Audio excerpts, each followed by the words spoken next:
Merci de nous rejoindre pour le 13h de BF1 à la une.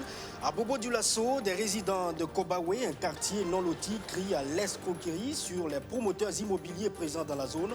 Et cela depuis la suspension des lotissements. Non contents de cette attitude, ils ont convoqué la presse pour interpeller le gouvernement à avoir un œil regardant sur ce qu'ils subissent depuis des mois. Vous entendrez le porte-parole des habitants dans ce journal. Les attaques terroristes dans la commune de Touéni, dans la boucle du Mouhoun, durent depuis 2017. La dernière date seulement du 8 août 2021 où 13 soldats sont morts. C'est presque une routine. Chaque année, au moins une attaque est perpétrée dans cette partie du Burkina Faso. Qu'est-ce qui ne va pas sur le terrain? Des éléments de réponse dans un instant. Et puis les attaques, quand elles surviennent, les populations sont obligées de fuir leur lieu de résidence. À Fadangouma, c'est plus de 42 000 personnes déplacées internes qui ont trouvé refuge dans la ville. Entre désolation et espoir, ces hommes, femmes et enfants, même s'ils bénéficient de l'accompagnement du gouvernement, souhaitent seulement rentrer chez eux, ce qu'ils vivent au quotidien. On vous en parle dans ce 13h. Bonjour à toutes et à tous. On prend d'abord la direction de Bobo-Dioulasso pour ouvrir ce journal. Les résidents de Kobawe, c'est une zone non lotie située dans l'arrondissement 7 de la ville qui dénonce la présence des promoteurs immobiliers dans leur zone, bien sûr, qui n'exercent pas une bonne pratique à leurs endroits. Vous le savez, c'est depuis 2014 que les opérations de lotissement sont suspendues dans la ville. Et les résidents regroupés au sein de la fêtière des associations pour la défense des droits au logement expliquent que les promoteurs utilisent ce fait pour escroquer les habitants qui désirent rester dans la zone. Alors, face à la presse, le dimanche dernier, ils interpellent le gouvernement à prendre à bras le corps cette situation. À Bobo-Dioulasso, Madjib Bakwa. Kobawe, zone non lotie située dans l'arrondissement 7 de Bobo-Dioulasso. Sous la houlette de la fêtière des associations pour la défense des droits au logement, les habitants de cette zone expriment leurs inquiétudes face aux problématiques auxquelles ils font face. Il s'agit de la présence des promoteurs immobiliers dans la zone. Les conférenciers disent être escroqués par des promoteurs immobiliers en raison de la suspension des lotissements à Bobo-Dioulasso. Et il y a une majeure partie aussi de cette population qui a été escroquée par ces mêmes promoteurs immobiliers. Bon, je pense que tout ceci, c'est dû à la suspension de 2014, voilà, qui mettait fin au lotissement à Bobo et à Ouara. Puisque si tu es dans un non-loti et que chaque jour, la mairie te harcèle, veut te déguerpir, et un promoteur immobilier qui vient te dire de donner 800 000 francs pour avoir droit à un parcelle, tu vas facilement y adhérer. Voilà, donc c'est assez compliqué. Vous-même, vous le voyez, nous avons plusieurs dossiers en justice, voilà, concernant ces genres de cas de faits d'escroquerie. Selon Abdul Karim Ouedraogo et ses camarades, si rien n'est fait, cette situation risque d'amener des affrontements entre les populations. Il tire donc la sonnette d'alarme. Il y a des problématiques liées au foncier, voilà, et qui, si rien n'est fait, risquent d'amener de sérieux affrontements entre cette même population. Puisque vous voyez, avec l'avènement de la promotion immobilière ici depuis 2017, nous sommes à plus d'une dizaine d'interventions de la fêtière pour pouvoir apaiser la population. Et je pense que nous aussi, nous avons des moyens qui sont limités. Nous appelons le gouvernement à lever cette suspension-là pour pouvoir désamorcer ce problème-là. Selon les conférenciers, Kobawe est la zone qui regorge le plus de promoteurs immobiliers à Bobo-Dioulasso, avec plus de 800 hectares octroyés. C'était dans une double attaque dans la commune de Touéni, dans le Sourou, le dimanche dernier. Vous le savez certainement, 13 soldats burkinabés ont été tués. Mathématiquement, depuis donc 2017, j'allais dire, on compte 5 attaques perpétrées et contre ces hommes et femmes qui défendent loyalement le territoire burkinabé. Et toujours dans la même commune, alors nous nous interrogeons pourquoi cette pression terroriste sur cette localité depuis 2017. Arsène Konditane apporte des éléments de réponse. 28 septembre 2017, le poste de gendarmerie de Touéni attaqué. 27 décembre 2018, 10 FDS tombent dans une embuscade dans la même commune. En septembre 2019, une patrouille militaire est prise au piège terroriste, comme à la précédente attaque. Bilan, 5 morts. Janvier 2020, c'est un minibus convoyant des scolaires qui est ciblé. 14 vies sont fauchées à l'affection. Et maintenant, en 2021, ce 8 août, 12 militaires sont tués dans une double attaque. Tout ceci sans compter les enlèvements d'individus et autres incidents. 2017, 2018, 2019, 2020 et 2021. Les années se succèdent et se ressemblent pour cette commune rurale de la province du Sourou, dans la boucle du Mouhoun.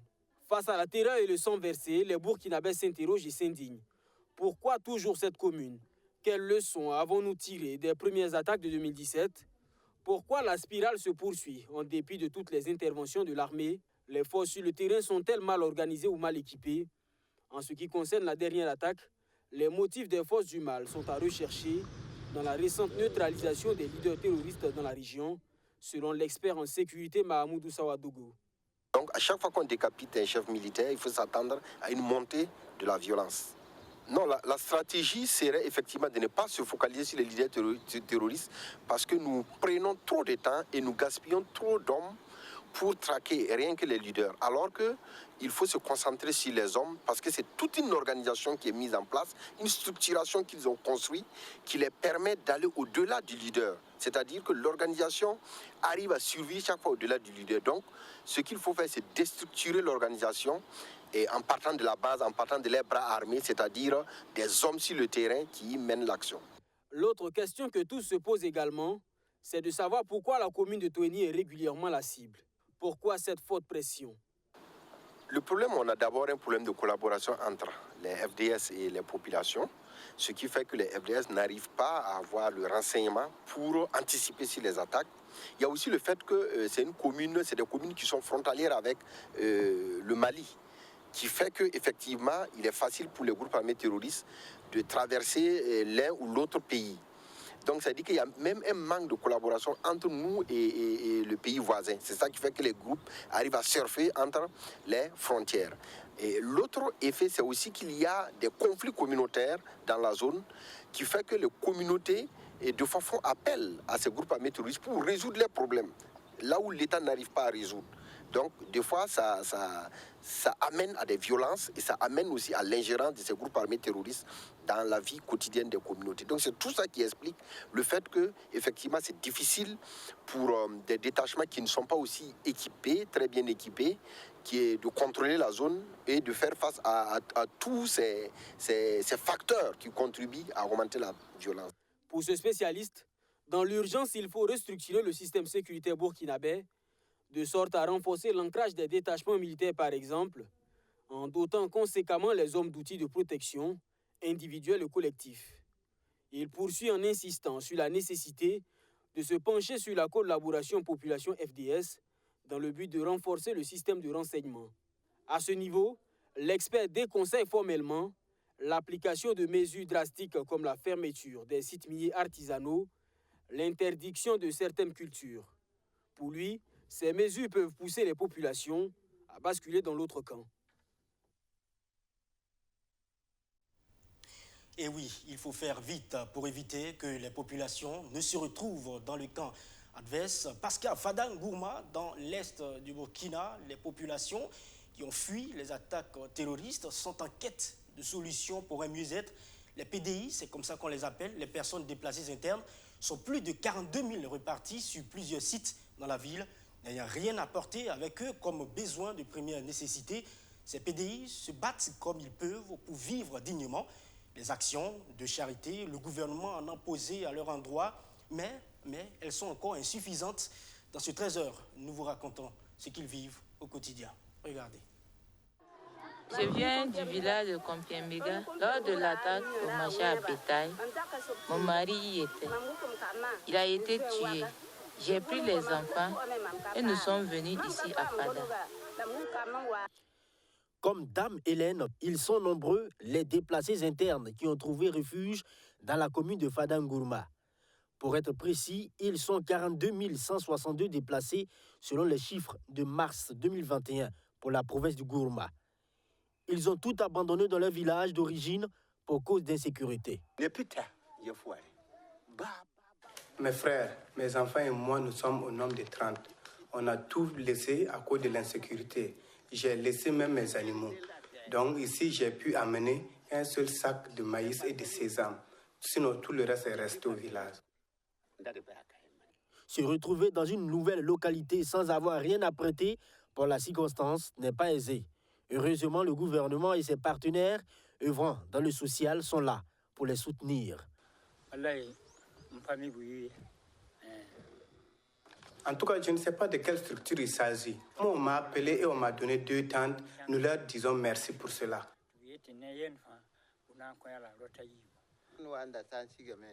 À notre arrivée ici à Fada, on n'avait pas de logement. Dieu merci, les partenaires du gouvernement nous ont appelés. Ils nous ont offert 2 tentes et un peu d'argent. Pour l'argent, le donateur a cessé de nous offrir. Il dit qu'il est en fin de programme. Malheureusement aussi, ces soutiens semblent être sélectifs, au dire de certains déplacés. Ils n'ont toujours rien reçu, pourtant ont été bel et bien recensés. Je suis là depuis 1 an. Je n'ai pas encore reçu quelque chose. Voici ma fiche. Nous avons entendu qu'on aide les déplacés. Mais moi, je n'ai rien eu auprès d'eux. Ne pouvons pas rester les bras croisés et attendre l'aumône du gouvernement qui est insignifiant ou qui tarde à venir, précise-t-il. Les déplacés exécutent quelques tâches dans la ville pour avoir leur pitance quotidienne. Je fais la lessive ou la vaisselle. On me donne souvent 1000 francs ou 1250 pour les plus généreux. Je prends des petits contrats dans les champs, je sème, je laboure aussi pour avoir un peu de sous. Pour les déplacés qui n'ont toujours pas reçu le soutien du gouvernement et ses partenaires, alors que certains parmi eux ont eu plusieurs fois, cette dame les invite à la solidarité. Je demande à ceux qui ont eu plusieurs fois les vivres de penser à nous qui n'avons pas encore rien eu. Parmi ces milliers de déplacés figurent des enfants de moins de 5 ans exposés à la malnutrition. Simone Soubeiga et son association Misola, avec les moyens de bord, offrent la bouillie enrichie à ses enfants. J'ai vu que parmi ces enfants, il y avait des enfants malnutris quand même. Et j'ai essayé d'échanger avec les femmes à plusieurs reprises. Et je leur ai demandé, est-ce que si je venais faire la bouillie pour vos enfants, vous allez venir? Elles m'ont dit c'est ce qu'elles souhaitent. C'est une joie de voir quand même que je peux faire quelque chose et à la place des autorités. Toutes les personnes que nous avons rencontrées sont unanimes sur un point. L'État central ne peut pas leur venir en aide indéfiniment. Leur souhait, le plus ardent, est que la sécurité revienne au plus vite dans les différentes localités pour qu'elles y retournent. En attendant donc que cela soit effectif, ceux qui auraient occasionné leur fuite et transformé ces populations en réfugiés étaient à la barre hier lundi à Ouagadougou. C'était le tout premier procès de ces présumés terroristes ouvert au tribunal de grande instance de Ouagadougou. Et cette première session se tient du 9 au 13 août avec 10 prévenus devant la chambre correctionnelle du pôle juridictionnel, que dis-je, judiciaire spécialisé dans la répression de cet acte terroriste. Les 3 prévenus qui se sont présentés ce lundi donc à la barre n'ont pas pu être jugés faute d'avocats pour les assister. Par contre, l'un sera jugé le vendredi prochain et les autres lors de la prochaine session. Raoul Nassa, Roméo Koïta. À l'ouverture du tout premier procès de présumés terroristes au Burkina Faso, ils étaient 3 prévenus à se présenter à la barre de la principale salle d'audience du tribunal de grande instance Ouagadougou. Ils sont poursuivis, entre autres, pour association à des groupes terroristes, assassinat, tentative d'assassinat, détention illégale d'armes et destruction de biens. Tous de nationalité burkinabé, 2 d'entre eux ont adhéré au groupe terroriste Ansardine en 2012. Ils sont accusés d'avoir participé à plusieurs attaques contre la mission onusienne MINUSMA au Mali et à la destruction des mausolées de Tombouctou, de commissariats et de brigades de gendarmerie. Les mis en cause ont tous rejeté les faits qui leur sont reprochés. L'interrogatoire au fond n'a pas pu avoir lieu aujourd'hui, faute d'avocats pour les assister. 2 accusés sont sans avocat. Le tribunal a donc renvoyé leur dossier à la prochaine session pour leur permettre de trouver un conseil.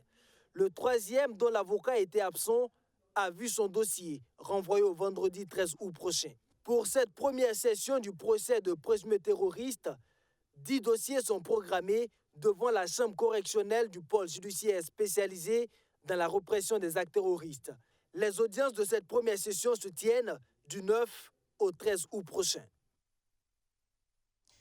Dans les conséquences de l'insécurité, il y a les difficultés d'accès au recouvrement pour l'assiette fiscale.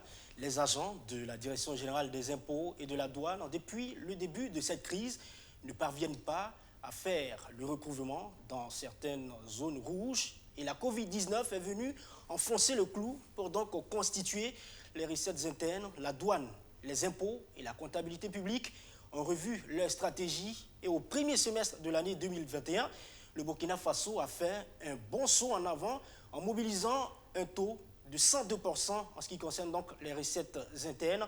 Une grosse performance qui est à mettre à l'actif de toutes les régies financières et du contribuable burkinabé, bien sûr, mais qui demande aussi de maintenir le cap, car les défis avant la fin de l'année 2021 sont encore énormes. C'est le sujet de la chronique économie de ce lundi. Au Burkina Faso, plusieurs localités des régions du Nord, de l'Est, du Sahel, du Centre-Nord et de la boucle du Mouhoun subissent les attaques d'individus armés non identifiés depuis des mois, limitant ainsi les opérations de recouvrement pour les recettes internes. Et ce n'est pas tout. Plus d'une année maintenant que les mesures prises pour limiter la propagation de la Covid-19 sont en cours. Conséquence, le commerce national et international piétine et réduit du même temps aussi le recouvrement des recettes. Les régies de recettes n'ont pas fait profil bas. En dépit de cette situation, elles ont développé d'autres stratégies pour mobiliser en 6 mois un taux de 102% pour les recettes internes. 102%, ça veut dire que les régies de recettes ont dépassé de 0,2% leur prévision de recouvrement semestriel. C'est une surprise et c'est une performance à saluer, et d'autant plus que déjà, dans la loi de finances rectificative intervenue en mai, le gouvernement avait estimé que la situation était déjà favorable et avait procédé à l'augmentation des recettes intérieures d'environ 18 milliards de francs CFA. Sur ces 102%, et avec les 3 principales régies de recettes que sont les impôts, la douane et le trésor public, la Direction générale des impôts a recouvré à elle seule 523 milliards de francs CFA, soit 54% du taux de recouvrement annuel, et cela grâce aux nouvelles réformes mises en place. C'est le fruit de plusieurs réformes mises en œuvre depuis des années qui aujourd'hui donnent satisfaction. C'est notamment la segmentation des entreprises. C'est-à-dire qu'on a, en fonction du chiffre d'affaires, on a essayé de classer les entreprises en grandes, moyennes, petites et micro-entreprises. Ça permet de bien cibler ces entreprises et de collecter mieux les impôts. Et la généralisation de la téléprocédure, ça veut dire qu'on peut, à partir du bureau, déclarer et payer ses impôts. La Direction générale de la douane, elle, a recouvré 311 milliards pour 44%. La DGA veut ainsi emboîter le pas des impôts. Ces efforts sont à encourager, car la douane n'arrive plus à accéder à certains postes du pays depuis la crise sécuritaire. Vous rappelez que ce sont les agents de douane qui ont été parmi les premières victimes du terrorisme. Donc il y a des zones qui faisaient rentrer beaucoup d'argent. En fait, les gens souvent l'ignorent, mais la région du Sahel est une des régions qui faisait beaucoup d'argent. Le poste de Marocoy, le poste de Tiou, qui est un peu vers le nord, aussi faisait beaucoup de recettes douanières. Malheureusement, ces postes aujourd'hui sont inaccessibles. Elle aussi n'est pas très mauvais élève dans ces conditions difficiles que traverse le pays, mais il y a des efforts à fournir pour ne pas sentir une baisse encore les mois à venir. La Direction générale du Trésor et de la comptabilité publique a recouvré 105 milliards pour 51%. Bon, à ce niveau, on pourrait dire que le Trésor aurait pu mieux faire parce que certains facteurs ont favorisé quand même le recouvrement optimal des recettes là. Et notamment dans le secteur minier, avec la hausse du coût de l'or, je pense que le Trésor aurait pu améliorer son recouvrement. Et au niveau aussi de la téléphonie mobile, il y a eu la vente de la 4G et cette année constitue la dernière tranche de recouvrement. Si au niveau du Trésor, un mécanisme n'est pas mis en place pour combler ce gap-là, les autres années, ils vont sentir un peu cette baisse-là.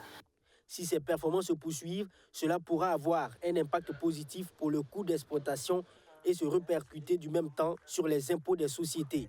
Ainsi donc, le pays pourra compter véritablement sur ses propres ressources pour amorcer son développement. La nouvelle a suscité une vague d'indignation et commentaires à Bobo Dioulasso et même au-delà, la mythique mosquée de Dioulasso-Ba réhabilitée à hauteur de 500 millions de francs CFA par le ministère de la Culture a été partiellement endommagée par les intempéries. La partie est du minaret central s'est écroulée, mais selon les autorités et le comité de réhabilitation, la partie effondrée n'a pas été concernée par les travaux de réhabilitation entamés depuis 2016 et terminés en 2019. Constat sur place à Bobo Dioulasso, Soto et Justin Dabiré. Voici ce qui reste du minaret central de la grande mosquée de Dioulasso-Ba. La vieille bâtisse religieuse de Bobo Dioulasso a perdu de sa beauté et de son charme après l'effondrement d'une partie du minaret central. Effectivement, à 13h30, avant la prière un peu de Zuhur, c'est-à-dire la prière de 13h, le côté est de la grande minaret effondré. Les experts, ils ont jugé que ça se porte très bien. Lors de la réhabilitation, on n'a pas touché au grand minaret là. Donc ça restait comme tel. Vous voyez, donc s'il y avait des problèmes, ils allaient signaler. Mais l'année passée, cette année, on a vu qu'il y a des petites fissures. Bon, mais c'était pas tellement, ça porte pas beaucoup de danger. Le minaret central n'a donc pas été pris en compte dans le projet de réhabilitation de la vieille mosquée de Dioulasso-Ba. Un projet mis en place par le ministère en charge de la Culture en 2016 et dont les travaux ont pris fin en 2019. Vous voyez que les données sont changées ici à Dioulasso-Ba. Vous voyez que les grands porteurs passent ici devant la mosquée. Or, c'est construit à partir de latrines, à partir de terre et puis d'argile. Donc, ce n'est pas facile. Si les grands travaux faits autour de la mosquée, en tout cas, ça peut amener des dégâts. Il faut que les gens sachent que les minarets, là, ce n'est pas le minaret original. C'est le deuxième minaret qui est fait à partir des premiers minarets. Donc, ça vaut dans les 40 ans comme ça. Donc, les minarets, là, ça vaut 40 ans. La réhabilitation, des réhabilitations. Donc, toujours, il a pris un peu d'âge quand même. Pour atténuer les risques de grands effondrements, nous avons estimé qu'avec les sapeurs-pompiers, avec la mairie et avec certains entrepreneurs, il serait intéressant de descendre ce minaret central et en vue de sa réhabilitation. Construite en 1880, la vieille mosquée de Dioulasso-Ba ployait d'année en année sous le poids de l'âge. Face à sa dégradation, le ministère en charge de la Culture a décidé de sa réhabilitation qui a coûté un peu plus de 500 millions de francs CFA. Nous restons à Bobo Dioulasso pour faire un tour au domicile de Siaka Sanou, dit Iron Bibi. Le champion du log lift a reçu une délégation du ministère du Sport. C'est une demeure transformée en une salle de sport hautement équipée de matériel que la délégation de Dominique Nana a visité. Iron Bibi prend cette visite comme une grande marque d'affection et de considération, ce qui lui donne d'ailleurs de l'énergie pour rafler d'autres titres mondiaux. Les explications de Luc Pacbelgem. Bonne arrivée. Le ministre des Sports et des Loisirs chez le champion du monde de log lift, Cheikh Ahmed Alassane Sanou, dit Iron Bibi à Bobo Dioulasso. Après les prouesses du Hercule noir du Faso dans le monde entier, Dominique Nana a jugé de bon ton de rendre visite au champion depuis ses installations au secteur 5 au quartier Sarfalao à Bobo Dioulasso. C'est à domicile ici que l'homme le plus fort du monde s'entraîne pour pousser les limites dans sa discipline en Europe, aux États-Unis et au Canada. Le dernier titre en date, c'est à Londres que Iron Bibi l'a accroché à ses puissantes épaules le 24 juillet dernier dans la capitale anglaise. Le Burkinabé a encore montré toute sa puissance en soulevant une charge de 217 kg, battant au passage le record du monde log lift de 216 kg, détenu jusque-là par Eddie Hall. Et vraiment, c'était un honneur. Et encore très spécial, encore vu son état de santé actuel, se déplacer, venir à domicile, vraiment, je le remercie infiniment. Et tout le ministère et puis vraiment les médias aussi, je suis très content. Et on appelle ça de la considération. Et la considération, c'est ça vraiment qui donne la force à l'homme. Et déjà, ça me motive à briser beaucoup plus de records. On ne fait que juste, on vient juste de commencer. Si Iron Bibi est champion du monde, c'est le fruit du travail. En effet, le seul endroit à Bobo Dioulasso où on est sûr de ne pas manquer Iron Bibi, c'est à son lieu d'entraînement à domicile. Bientôt, il aménagera dans ses nouveaux locaux à quelques encablures de l'actuel domicile. Le recordman du monde y aménage sur fonds propres un centre d'entraînement. À moins de 30 ans, Iron Bibi pense déjà à la relève. Et au niveau de ce centre, vraiment, j'ai acheté à mes propres fonds des équipements vraiment haut de gamme pour tous les athlètes et bien disciplinés, bien sûr, disciplinés de Bobo du Burkina Faso. Voilà. Donc l'objectif vraiment c'est de former les athlètes pour qu'il y ait beaucoup de Iron Bibi. Et vraiment on a Fabrice Zango aussi qui est à Ouaga, Matkouala. Et vous voyez, la jeunesse est très motivée. Donc l'objectif vraiment c'est pour que tous ensemble on évolue et on avance. Et les médailles, les trophées mondiaux, c'est pour le Burkina Faso. Et en tant que premier athlète quand même à décrocher des titres mondiaux, c'est mon devoir de discipliner les autres. Et actuellement, je peux dire qu'on est à 80% de la fin.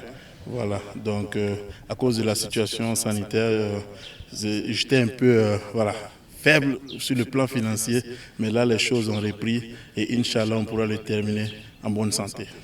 La première chose, c'est le défi qui est lancé à l'État, parce que quand vous voyez qu'un privé, un seul individu arrive à réaliser autant d'infrastructures, c'est voir ce que nous devons pouvoir faire pour pouvoir mettre à la disposition de notre peuple des infrastructures pour pouvoir pratiquer le sport. Et comme vous savez que c'est un chantier sur lequel nous sommes depuis que nous sommes arrivés à la tête de ce département. Et ça nous conforte dans l'idée que c'est avec des infrastructures qu'on va pouvoir réaliser des sportifs de très haut niveau et obtenir des résultats qui seront à la hauteur des attentes de notre peuple. La visite du ministre des Sports et des Loisirs à Iron Bibi galvanise plus le champion du monde log lift qui s'efforce avec ses frères, membres de son staff, à faire flotter haut le drapeau du Burkina Faso partout où ils vont s'exprimer sportivement. La dernière actualité de ce 13h nous conduit en Côte d'Ivoire. Là-bas, l'ancien président Laurent Gbagbo veut créer son parti politique. Rentré justement au pays le 17 juin, il estime que le FPI qu'il a fondé est confisqué par l'actuel président du parti selon les juridictions à Finguessan. C'est une annonce faite à l'issue d'une réunion du comité central du Front populaire à Abidjan. Laurent Gbagbo a indiqué, et je cite, « Notre seul instrument politique est confisqué par Afin-Guessan et malgré les nombreuses initiatives pour le raisonner, il s'aboute sur sa soi-disant légalité. » Fin de citation. On dira tout simplement que le divorce entre les deux hommes est ainsi consommé. Voilà donc qui met fin à ce journal. Merci à vous tous de l'avoir suivi. Je serai très ravi de vous retrouver demain pour notre session d'information. D'ici là, portez-vous bien et prenez bien soin des autres. Au revoir.